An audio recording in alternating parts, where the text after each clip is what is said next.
What is going on, my broskiis? My name is Toadskii, back again, here to bring you guys yet another One Piece Treasure Cruise video. And in today's video, we're going to be going through the new training forest that has arrived on One Piece Treasure Cruise Global. Just went live today as of me recording this video, and I have beaten it with a team, and that's the team I'll be showing you guys in this video today. But before we get into that, I want to actually talk about the ship. I don't think, with a lot of these training forest videos, a lot of the time I don't even talk about what the ship does. So let's actually do that before we get into the video and talk about why this ship is just worth getting. So number one, straight off the bat, there's actually Chopper Man missions available for when you clear the training forest. Whenever you clear the training forest, you get an additional rainbow gem, as well as the one that you get for clearing the natural dungeon, and you also get a guaranteed skill up book, which is pretty weird. They've never really done that before, but I really hope they continue to do that whenever they release big content like that they just give you extra rewards for beating it within a certain time frame. That's a really good idea. But let's talk about the ship itself and the reward that you get for beating the forest. So first of all, this is called the Nostra Castello, which obviously is Capone's ship. It will go ahead and boost the attack by 1.55 and give you 1.3 times health, which is a pretty nice boost. He also makes it perfect easy to hit, which is really nice, and also reduces all enemies HP by 3% at the end of the turn. This is a really cool effect because this means that if you get an enemy that has a resilience buff down to 1 HP, that 3% health cut will count as like 1 HP, and it will actually kill the enemy. This is a really useful ship to get a hold of. However, there is a really bad debuff at the end, which states that you will get reduced attack if you bring any slashes, free spirit, or powerhouse characters. This is actually very similar to like the captain effect of Legend Garp, where if you bring like certain classes, your attack is just reduced significantly. So there's not too many teams that can really abuse this, but if there is ever a situation where you don't have any of those classes on your team, and like this is a rainbow ship, you can use it with any team whatsoever. So I think it's actually pretty decent and definitely worth picking up. A lot of people have asked me, how difficult is this training forest? I'd say it's definitely easier than Big Mom, but it's probably still one of the most difficult training forests out there, and you guys will be seeing that in this video today. So now that we've broken down the brand new ship, let's go ahead and get into the breakdown of the brand new training forest.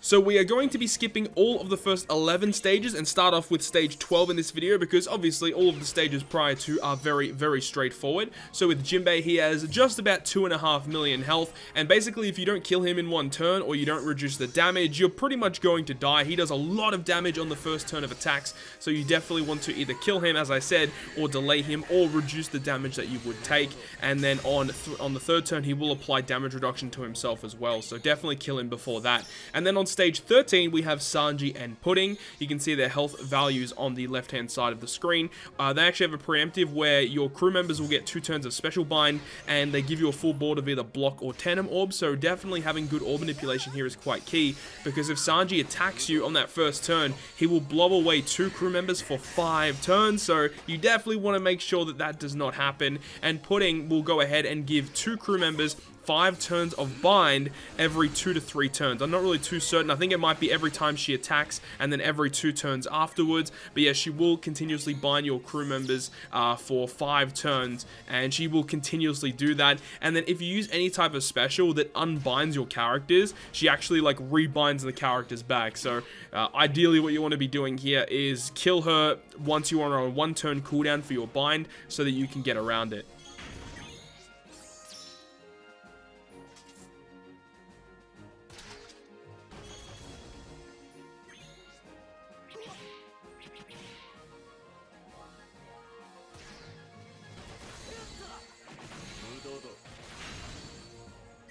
Stage 14 is going to be against a mini-boss Capone. He has 3.4 million health, and he'll attack every 2 turns for 8,200 damage. His preemptive attack will apply a 3-turn damage threshold, as well as summoning 5 different mob characters, and some of them have like the low HP, high defense, and some of them just have a reasonable health bar. But you can notice here that I would suggest, if you guys are stalling out the 3 turns of threshold, to kill the characters that have the low HP bar, which will enable you to take less damage. And he also will randomly shuffle your orbs on the preemptive attack as well, and every single turn he is going to re-summon back 5 mob characters to the maximum, and he'll continuously do that until you kill him. So ideally what you want to be doing is getting rid of the threshold, then killing Capone, and then killing the mob characters afterwards.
Moving on now to stage 15, which is going to be against Carrot and Chopper. Both of these characters both have the same threshold of health of 2.48 million health, and also there is a preemptive attack where you will go ahead and get 30% health cut, and all of your orbs are changed into Dex orbs. On turn 2, Chopper will actually go ahead and apply a 3-turn resilience buff, and if there is a situation where Carrot is alive and Chopper is dead, then you get 10 turns of slot bind. However, if it's the other way around, you get 10 turns of recovery down.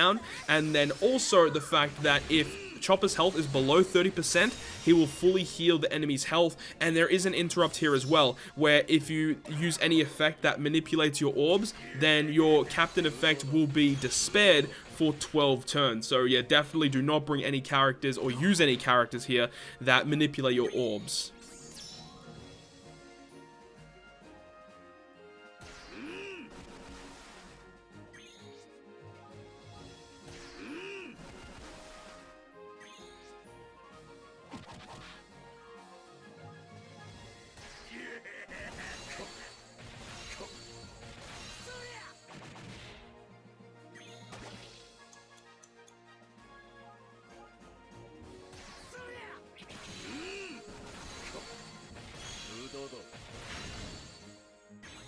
Once you are able to beat Chopper and Carrot, we move on to stage 16, which is against Brooke and Pedro. Both of these guys have like hardly any health whatsoever. They are very, very low HP characters.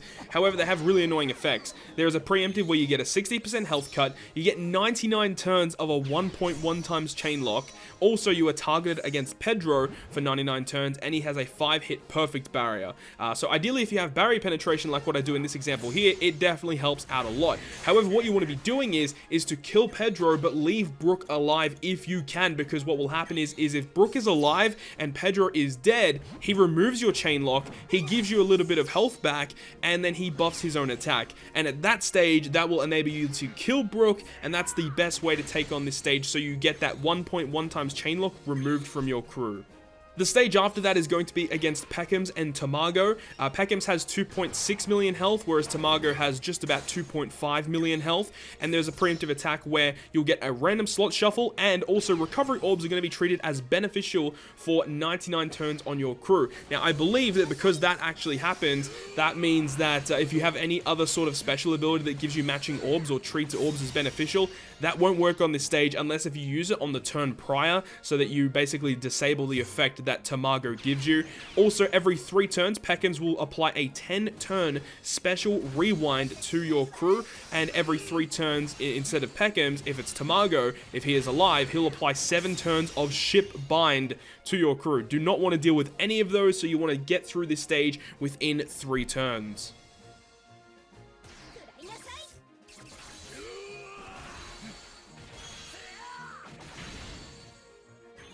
And now one of the most difficult stages in this training forest by far is this stage with Luffy and Nami. Both of them have very high amounts of HP, and they give you a preemptive attack where they shuffle your orbs. I actually reset my game here to make sure I get a little bit of better orbs. Also, 20 turns of recovery bind is inflicted, so definitely having the limit break ability to remove that is quite key.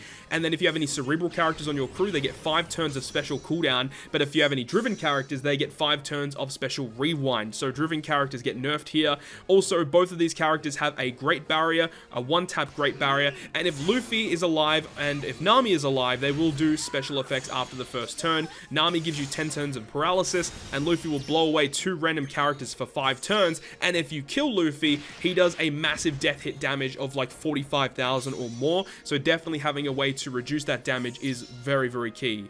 And then progressing on to stage 19, we have the full Germa squad here. Judge has just under 2 million health, and all the other Germa characters have 800,000 health. And on the preemptive attack, you get given a increased rate of Psi Orbs for 10 turns, and they all have a 2-hit combo barrier for 98 turns. Now, on the first turn of attacks, if each of them are still alive, they have differing effects that will inflict to your crew. If Ichiji, the red character, is alive, he gives you 3 turns of increased damage taken.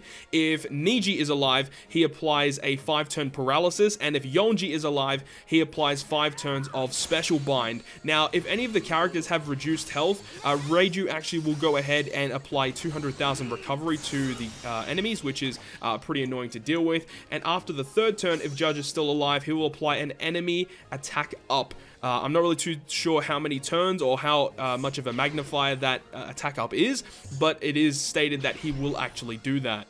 Now, the gimmick with this stage is that if you activate any effect that delays the enemies, obviously aside from Katakuri's captain effect, then they will enrage and also blow away one random crew member permanently. So yeah, definitely don't use any delay effects aside from Katakuri's captain effect, which is very, very useful for this particular stage. I actually kind of screwed up my attack timing when I was actually doing the burst here on this turn. I was supposed to use Mako to kill Ichiji, but unfortunately I did miss, which I thought at this point I was pretty much dead. However, I was able to bring it back and still able to clear this stage and move on to the final stage. So now that we've discussed the Germa stage, I'll see you guys in the final stage against Capone.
So now on the final stage against Capone, we have also a Luffy and a Caesar. All of these characters have very, very high amounts of health. There is a preemptive attack where there is 99 turns of full immunity, so you can't reduce their defense or inflict poison or anything. Also, every character on your crew gets reduced by 1 cooldown except for your captain, so obviously Katakuri is quite good here. And also you get a full board of block orbs. Also on the first turn of attacks, Luffy will blow away your friend captain. Now apparently, I'm not really too sure which character does this. I assume it's Capone that does this, but on turn 2, you get 7 turns of attack down, and on turn 3, you get 2 turns of special rewind inflicted to your crew. And if you use any type of attack boost while Caesar is still alive, Caesar will remove all of your positive buffs and also inflict poison to your team. Now, it's weird because on entering this dungeon, there is actually like the little bubble that appears, the text bubble. Capone says something happens after 5 turns. However, throughout all my searching, I'm not really too sure what he actually does after turn 5. I assume it's like a massive death hit or something. But that is it. That is the full Capone Forest completed with the Katakuri team. So hopefully you guys did enjoy this video, and if you guys did enjoy it, make sure to go ahead and leave a like. And if you want to stay up to date with all of the content I post, including more One Piece Treasure Cruise content, make sure to hit the subscribe button down below. But other than that, guys, I'll see you guys within the next video.